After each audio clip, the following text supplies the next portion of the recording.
Assalamualaikum warahmatullahi wabarakatuh. Kembali lagi di channel yang masih nggak jelas arahnya. Kali ini gue mau membahas dan merangkum alur cerita sebuah film superhero Indonesia yang kembali diangkat di layar lebar, yaitu film Wiro Sableng, Kapak Maut Naga Geni 212, yang mana film ini dibintangi aktor-aktor kawakan Indonesia seperti Vino G. Bastian sebagai Wiro, Yayan Ruhian sebagai Mahesa Birawa, Sherina Munaf sebagai Anggini, Faris Alfarizi sebagai Santiko atau Bujang Gila Tapak Sakti, dan Ruth Marini sebagai Sinto Gendeng, dan masih banyak lagi. Yang menarik dari film ini karena Indonesia bisa bekerja sama dengan 20th Century Fox, yang berarti film ini sudah masuk standar film Hollywood. Seperti apa rangkumannya? Tapi sebelumnya gue ingetin lagi ke kalian, kalau video ini mengandung spoiler. Jadi yang belum nonton silahkan ditonton dulu ya. Kalau sudah, saatnya kita lanjut. Film diawali dengan diperlihatkan sekelompok pemberontak yang diketuai Mahesa Birawa sedang menyerang sebuah desa bernama Jatiwalu. Kemudian Mahesa Birawa sampai di sebuah rumah milik Rana Walang atau yang biasa dipanggil Raden, dan terjadilah pertempuran antara mereka. Anak Rana Walang bernama Wiro dan istrinya yang bernama Suci bersembunyi di rumah. Namun saat Rana Walang kalah, Suci memutuskan keluar untuk membantunya. Namun itu tak merubah apapun. Justru Rana Walang dan Suci malah tewas dibunuh Mahesa Birawa. Wiro yang bersembunyi di rumah akhirnya ketahuan dan ditangkap. Kemudian rumah mereka dibakar, dan saat Wiro akan dilempar ke api, tiba-tiba ada seorang wanita tua yang menyelamatkan dia, dan dia adalah Sinto Gendeng. Singkat cerita, Wiro dilatih setiap hari oleh Sinto Gendeng di dalam hutan selama 17 tahun sampai dia dewasa. Semua jurus silat sudah diajarkan kepada Wiro. Namun ada satu yang masih harus bisa didapatkan oleh Wiro, yaitu Kapak Maut Naga Geni 212. Yang mana kapak ini bisa dimiliki jika memiliki hati yang bersih dan suci, dan juga atas keinginan kapaknya itu sendiri. Jadi ceritanya ini lebih kurang seperti awan Clinton miliknya Goku ya, yang mana awannya sendiri yang akan memilih siapa yang bisa menaikinya. Oke, lanjut ke cerita. Wiro memimpikan masa-masa kelam saat dia kecil, dan saat dia terbangun, dia melihat di dada dan telapak tangannya ada goresan menyerupai angka 212. Yang memiliki arti kalau di alam semesta ini memiliki dua unsur yang berlainan namun berpasangan, dan semua bersumber dari yang satu, yaitu Tuhan Yang Maha Esa. Kemudian Sinto Gendeng menceritakan kepada Wiro bahwa 40 tahun lalu dia pernah mengangkat seorang anak laki-laki seperti Wiro dan menjadi harapan untuk menjadi pewaris Kapak Maut 212.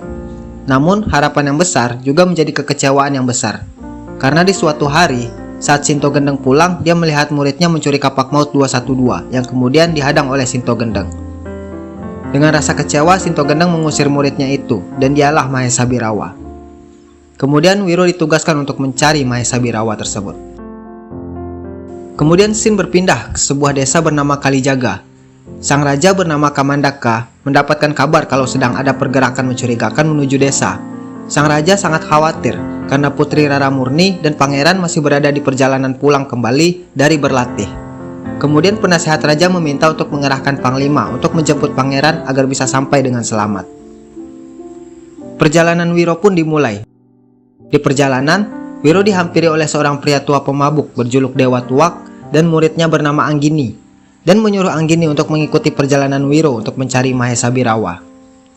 Kemudian Wiro sampai di sebuah warung makan, dan tak lama anak buah Mahesa Birawa bernama Kalimunding juga datang ke warung tersebut. Dan mendengar Kalimunding mengatakan nama Mahesa Birawa membuat Wiro Sableng menjadi kaget. Tak lama pangeran yang ternyata si Madun dan pasukannya juga sampai di warung tersebut, dan membuat Kalimunding dan pasukan pelindung pangeran terlibat pertarungan, yang akhirnya membuat Wiro ikut bertarung. Dan terjadilah pertarungan antara Wiro dan Kalimunding yang dimenangkan oleh Wiro. Sedangkan di sisi lain, pangeran dan Rara Murni berhasil kabur menggunakan kuda. Namun salah seorang anak buah Kalimunding terus mengejar mereka.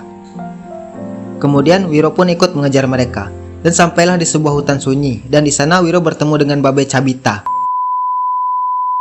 Dan sampailah di sebuah hutan sunyi, dan di sana Wiro bertemu dengan Santiko yang ternyata sudah menangkap mereka dan mengikatnya di pohon yang berada di pinggir jurang.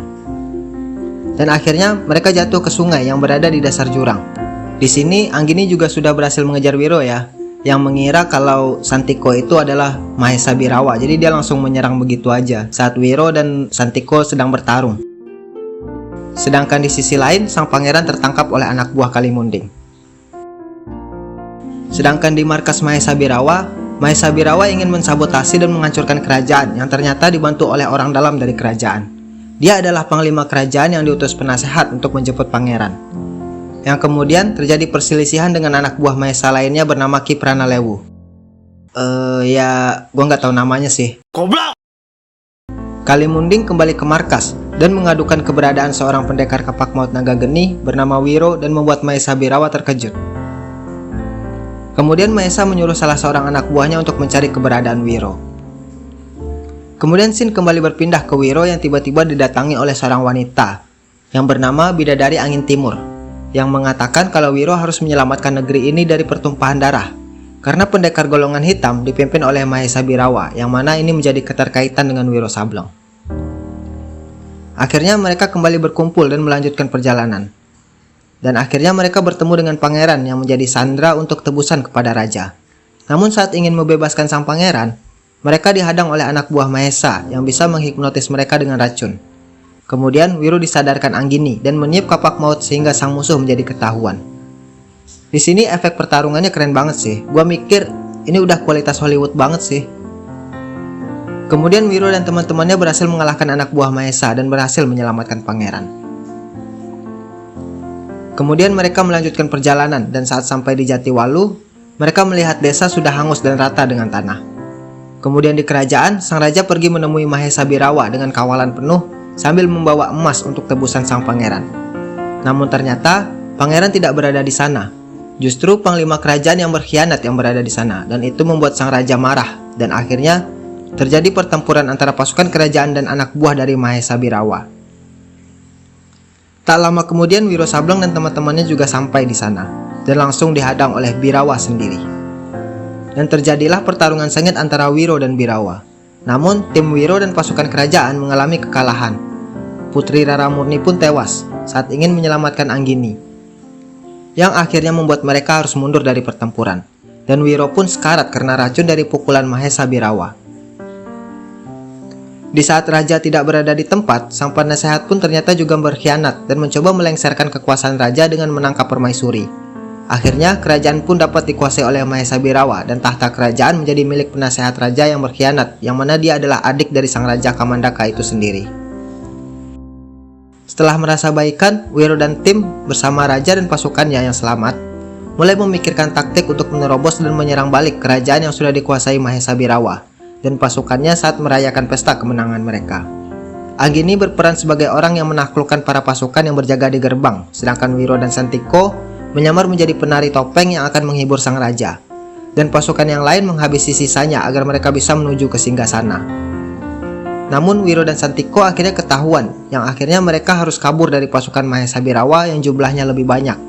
Dan akhirnya satu persatu prajurit Mahesa dapat dikalahkan Wiro Sableng dan berhasil menyelamatkan permaisuri. Kemudian mereka langsung mencari Mahesa dan yang lain ke singgasana. Dan mereka satu persatu menemukan musuh yang seimbang. Santiko bertarung melawan prajurit cambuk api. Dewa Tuak yang kebetulan datang juga bertarung melawan anak buah Mahesa yang lain. Anggini melawan Ki Pranalewu yang akhirnya dapat dikalahkan semua. Dan mereka berhasil masuk ke singgasana. Raja Kamandaka langsung mengejar adiknya Borkowali. Sedangkan Wiro harus bertarung 1 lawan 2 dengan Mahesa dan Kalimunding. Raja Kamandaka berhasil mengalahkan adiknya Borkowali, sedangkan Wiro Sableng akhirnya berhasil mengalahkan Kalimunding dan membuat Mahesa menjadi was-was.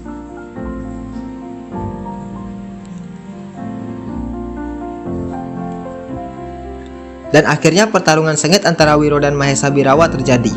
Pada awalnya, berkali-kali Wiro dengan mudah dapat dikalahkan Mahesa.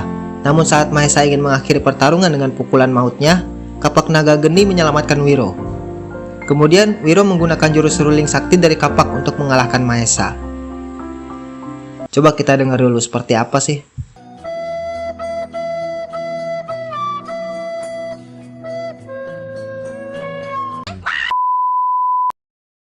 Karena Wiro Sableng berhasil memberikan feedback, Mahesa menjadi semakin marah. Dan berkali-kali Wiro mencoba namun tetap kalah. Akhirnya Anggini dan Santiko datang untuk membantu Wiro. Dan dengan sekali tebasan, Mahesa pun tewas di tangan Wiro. Dan akhirnya Wiro, Anggini, dan Santiko melanjutkan perjalanan mereka, dan di tengah jalan mereka pun berpisah untuk melanjutkan misi mereka masing-masing. Dan film pun selesai. Oke, itulah rangkuman alur cerita film Wiro Sableng yang tayang di tahun 2018 lalu. Bagaimana menurut kalian? Kalau menurut gua, film-film Indonesia udah bisa diakui dunia kalau dilihat dari segi cerita, visual, dan efek nih. Oh ya, di akhir film ada sedikit kredit yang menceritakan kalau Mahesa Birawa ternyata masih hidup dan menyuruh muridnya untuk menguasai kitab wasiat iblis. Dan apakah Wiro Sableng akan mendapatkan sequel? Kita nantikan saja gimana ke depannya. Oke, terima kasih yang sudah mampir di channel Mainin. Jangan lupa like, share, dan komen. Dan jangan lupa subscribe channel Mainin. Oke, saatnya gua undur diri dan jamatane. Matane sopo mas? Halah.